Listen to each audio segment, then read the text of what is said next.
Animal Crossing: New Horizons. It's the game that saved us all during the pandemic. It's the game that sold the best. It's the first game to go to the moon. So if Animal Crossing: New Horizons is such an astounding title, then why is it like this? Boiling down my feelings for Animal Crossing: New Horizons is hard, partially because the updates are constantly changing the game's landscape. So I thought to myself I'd wait until the anniversary on March 20th and do a one-year retrospective once we had a bit clearer picture of the game, but I can't put this off any longer. This needs to be addressed. Still, I was having difficulty just figuring out what it is I felt about this game until I found one comment on the Wild World video that told me exactly how to feel. Animal Crossing: New Horizons just doesn't even feel like an Animal Crossing game anymore. And while there's a whole collection of well-written comments that I agree with, it's this one that I want to draw attention to because of how odd this game feels when it's placed against its predecessors. So today, we'll be digging into Animal Crossing: New Horizons and what sets it apart from all the other games. To kick things off, I want to talk about Animal Crossing and loneliness.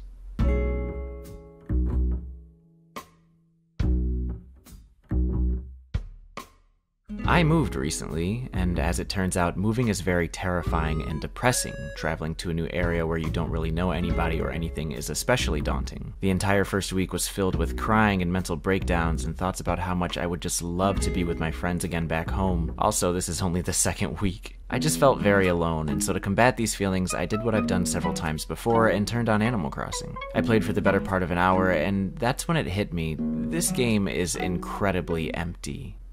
Where I could boot up Wild World and feel the soul behind the spiteful characters that behaved like real-world people. Where I could boot up City Folk and hit the large town flushing with stores and new faces. Where I could boot up New Leaf and be comforted by the holy soundtrack and get lost in the amount of options to entertain myself. New Horizons is completely devoid of any of that. The escapism is lost, for a lot of reasons, but at the forefront, it's these villagers. The villagers are so unreactive to you as the player. Even worse, they are too friendly. They are constantly trying to make you feel accepted and good about yourself. On the Fire Emblem boards, we call this type of dialogue ego stroking. There's nothing particularly wrong with it, but it takes what could otherwise be well-shaded personalities and makes them generic, dishonest, and repetitive, all for the sake of keeping them safe with the player. It ultimately costs the game its social illusion, where every time I chat with a villager, I remember that it's indeed not a silly anthropomorphic animal, but instead some uninspired text input by someone on the localization team. In other words, it breaks the immersion, which is of course the last thing you want to do in a simulation title. So what did they replace all that good dialogue with then? Well, the main gimmick in New Horizons seems to be activities. The villagers read books, they drink juice, they sing songs, they sit. And as cool as it is to see the villagers doing these things, it's super unfortunate that they don't really have engaging dialogue to wrap in the player. They've become less about interaction and more about observation, but I'll come back to that in a little bit. I'm kind of getting ahead of myself. Just look at Isabelle. Made her debut in New Leaf and was instantly beloved, iconic for her role as the mayor's assistant. If you need any kind of further proof of just how much Isabelle meant to fans, this video of the crowd at Nintendo World always does it for me. Isabelle in New Horizons, though, seems to be universally irritating because of how much pointless dialogue she has, which this is actually something I disagree with because Rover in City Folk does the exact same thing, except for some reason nobody ever called him annoying, so like, what's up with— oh yeah, that's right. Look how they mess with my Isabelle! It's funny, right? The creator of Animal Crossing literally made the first game in response to moving from his hometown to a new area. The exact same situation I found myself in. He created the game to tackle the loneliness he felt of missing friends and family, and this is probably what gave rise to such interesting NPCs. But these values have been lost with time. It is very difficult to distract yourself, to get absorbed in a video game when you are surrounded by these repulsive, one-dimensional characters. And it really didn't help that they took away so many of the special ones like Pete, Rover, or Harriet, not just because they were a good change in tone, but because now the remaining characters have to somehow fill in. Isabelle, for example, does not need to be annoying, but she was instead forced into the role of greeting you at the startup screen because who else was going to do it? And I wouldn't be as upset if so many of these characters weren't replaced with just menus or speech bubbles. Harriet, for example, would give you a survey and then choose your hair based on the answers to that survey. She is now replaced with a mirror where you simply just go and pick the hair you want. Don't get me wrong, I vastly prefer this method to having to look up a guide each time I wanted to change my hair, but at the same time it turns what was once an eventful and exciting encounter into a speedy, unremarkable chore, and perhaps ironically, I haven't really touched my hair since I first made my character. There's other factors too regarding why New Horizons feels so desolate. For starters, the game's setting is a completely untouched remote island. I know for a lot of people this setting is what makes New Horizons, and I would agree had they given it more life. Because at max capacity, you have you, your 10 villagers, and 2 stores. I never see anybody talking about this. We went from this to fucking this. And Nooks, at its largest upgrade, has 5 rotating items. What the fuck? Why can't the people who visit the island have their own store like in the old games? Or what about Gracie the giraffe, or Katrina the panther, or Big the fucking cat? The music, again, there are so many tracks I enjoy, but a lot of them just feel like a mix of too much bass and guitar strumming. Some people in the comment section on the Hourly Songs video said that the soundtrack for this game is too upbeat and aggressive, which clashes with the relaxing theme of the island. I can see that, but in that same comment section, people also said they hate the 2 PM music, and I can't throw money down on that one. And of course, couple all this with the fact that a lot of people ditch the game after a few months so that it literally feels like a ghost town when playing online. Well, I mean, a lot of people still play the game, but we'll never be quarantine levels again. Combine yourself these elements and you have one very empty, lonely, robotic, and abandoned game. Anyway, so that's my rant about how the therapist I always go to told me to fuck off this time. By the way, real quick so it's out there, I'm not saying you should ever use Animal Crossing as a substitute for actual counseling. If you need help, then by all means possible, you should pursue it. But this has long been one of those magical side effects of the Animal Crossing series. These games are usually very good at cheering me up with their abundant enthusiasm, and recently I've really needed it, but this iteration's nature becomes more and more apparent every time I turn it on. Because not only is it lonely, because not only does it feel empty, from a gameplay standpoint, it is so goddamn shallow. All of you! Daddy, chill. What the hell is even that?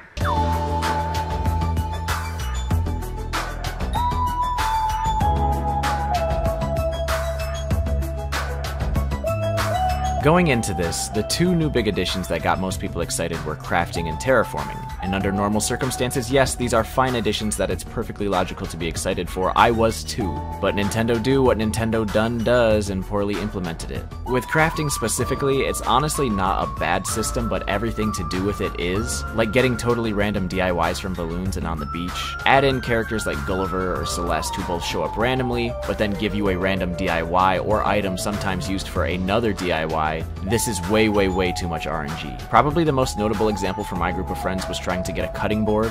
And yes, it's been said to death, but easy things like bulk crafting and crafting from storage were skipped over for whatever reason. Also, and this is another thing I don't generally see people bring up, the customization in this game is horrible. In New Leaf, you get something and want to customize it? Cool, bring it to Cyrus with some gems, hang out for a bit, and you're good to go. But in this game, they just straight up won't let you customize half of the furniture because it comes from the store. What? So if you want the different colors or types of furniture, you just have to wait for it to appear at Nooks. You know, the same Nooks that has only 5 items each day. Again, way, way, way too much RNG, and the cataloging process is a bitch. Elements such as these make the spontaneous, free-flowing gameplay of Animal Crossing into a grind. Whether you are trying to catch 1,000 fish for your Nook Miles, or helping Gulliver get home 30 times, or visiting 100 islands to get your favorite villager. Maybe you're crafting a shovel for the 50th time, or trying to get a villager's photo, or shaking a tree for pine cones, or just redeeming Nook Miles tickets. The game has you do these things over and over with the smallest possible level of variation, and repetition is not fun in a game that already has these villagers and this soundtrack. Okay, terraforming. Terraforming is cool, it's just really slow. It's a little confusing because they let you into an easier edit mode inside your house, but outside you still have to physically move your character to do things when terraforming, which is one spot at a time, with an animation. And that's honestly a lot of this game. There's this weird power struggle where the game wants to give you a lot of control in some areas like terraforming, but then also rely on dice-busting RNG mechanics like crafting DIYs. For those of you who played Animal Crossing on GameCube, you know that it was a much more passive experience. The slogan in the commercial says it all. Welcome to Animal Crossing, the life game that's happening every minute of every day, whether you're playing or not. Animal Crossing on GameCube was something wacky that you just kind of had to find a way to work with. But over the course of the series, they've given us more power with changeable hair, or becoming the mayor, or going to that island over there. Watch out for Rob's Nair. Aw, we lost. I don't care. For the record, I'm okay with this evolution, but the soul of the series has definitely depleted. In order for us to be able to take the reins the developers first had to let go, and this game has proven that that is not always an equal trade-off. With New Horizons, the player is given too much control for it to be a good life simulation like the GameCube game, but lacks enough control for some solid world building. It would be nice if they put all their eggs in either of these baskets, but right now it's in an awkward medium. Some of this stuff I'm so split on, like for real. You'll start terraforming and realize you can make waterfalls but not change the river mouth. You can put furniture outside, but no rugs. You can literally make the island into an ocean, but not move the town hall building. Why? I'm just so mixed. Literally. And I don't bring that up for no reason at all. See, I've always had weird curly hair that the game doesn't really do a great job of depicting. I gave up on trying to have my character look like me long ago. Like seriously, you couldn't even have black hair until New Leaf. But when New Horizons was first shown with some more inclusive complexions and hairstyles, I thought, hey, that's cool, they could probably take it a step further. And so I, like many others, campaigned for this online, and what do you know, Nintendo actually gave it to us. Nintendo used the power of the update model to make the game better and make more people happy.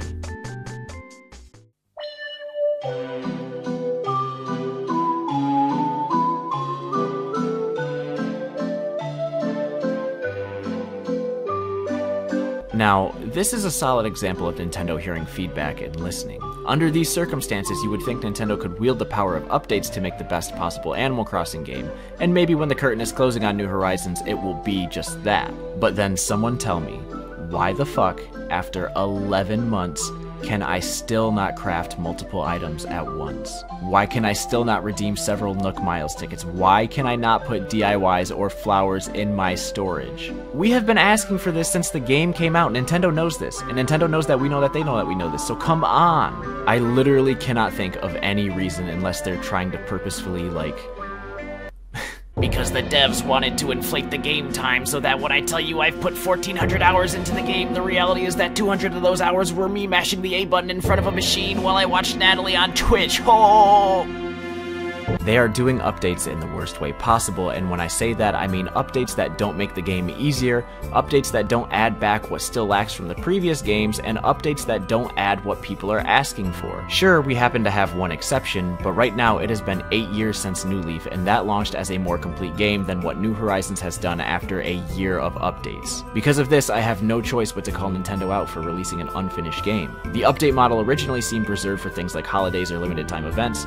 Realistically though, it's their way of slowly picking up the pace. And I can't defend it. Legit, I am so tired of being upset at a certain aspect of this game, going online to bitch about it, and then I get hit with a, well, maybe it's gonna be in an update.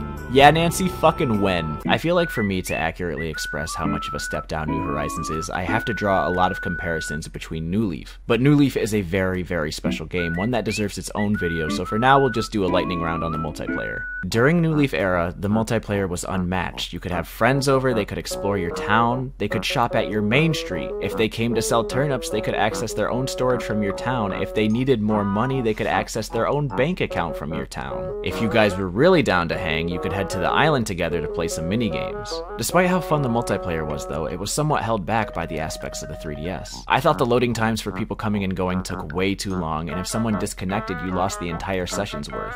So I eagerly anticipated the 7-year follow-up that would take place on the much more powerful Nintendo Switch. And of course, they cut a bunch of shit. No more minigames, no using the ABD in other towns, no using storage, and it gets really stressful when you realize that the loading times are actually longer than they were on the 3DS. So that when someone comes over to sell turnips and they have to make several trips, holy fucking shit. That said, 8 people in a town at once is very nice, definitely long overdue. I will never criticize Animal Crossing for its ability to unite people.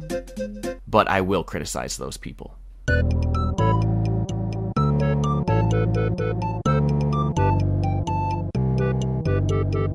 Understand that Animal Crossing is exceptional in its ability to account for all demographics. Kids play it, grandmothers, men, women, yada yada. But when you have 30 million players and Twitter, yeah, it's gonna get fucking rough. Time travel is a timeless argument. It reignites every new release in the series and dies down when enough time has passed for regular players and time travelers to be on the same page. But I feel like with more people invested now than ever before, it got way too silly to the point where it kind of became a meme. Here's what I'll say that I said in my first Animal Crossing video that I made a year ago. Play the game how you goddamn want, and do not compare yourself with others. Animal Crossing is not competitive. At least, that's what I want to say, but with how much visual emphasis Animal Crossing New Horizons has in its body, it's kind of hard to not notice when your island looks like this and you visit visit someone whose island looks like Cyberpunk 2077. Another movement within the fan base was the mass rejection of ugly villagers, which is so interesting to me. At first I thought people were kind of being too judgy about this, as in you might really enjoy some of these characters if you don't kick them out in hopes of Marshall or Judy. But over time I realized that if the personalities of the villagers suck in this game, then you can pretty much only appreciate them for their aesthetic. This is an appropriate response from the fan base, correlating to a noticeable dip in quality within the series. But that's only if you've played another game where the villagers were actually developed. Because the scariest part about all of this is that Animal Crossing New Horizons has sold and is still selling tons of copies. 30 million in under a year is insane. Not only is it the highest selling in the series, it's also a lot of people's first Animal Crossing game, but this is not the impression that they should leave with. This series is so much more than what this game has given us. Please, if you have only played Animal Crossing New Horizons, play any other game in the series, literally any other one, just so you can say out loud, fucking A, Nintendo. Fucking Tendo. Maybe the real Animal Crossing was the friends we met along the way.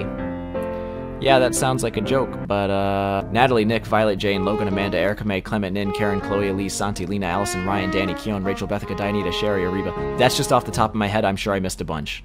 It sounds nutty, but if you were to ask me what my favorite part about New Horizons was, I would easily say it was getting to meet all of you. Making friends has always been a part of Animal Crossing for me. It's in fact how I originally got close with Andrew, and this game gave me a social circle at the time when the world had taken mine. For that, I will always hold New Horizons dear. But eventually as lockdown faded, so did the honeymoon phase, and now New Horizons can finally be seen for what it's worth. I guess what I am really trying to get across with all of this is that have you ever had that person in your life who came in at a super vulnerable time and made you feel so much better, even though they may have not have been the best person, but you hold them in a high regard because of it? And then later down the line you need them again and they're just not. Animal Crossing New Horizons! If you tried this game and you hated it, you aren't alone, Chief, but don't walk away from this series thinking that they're all like this. Alright, whatever, okay, I'm done being upset about this game and upset in general. Tune in next time for a happy video on Wii Sports. I'm out of here.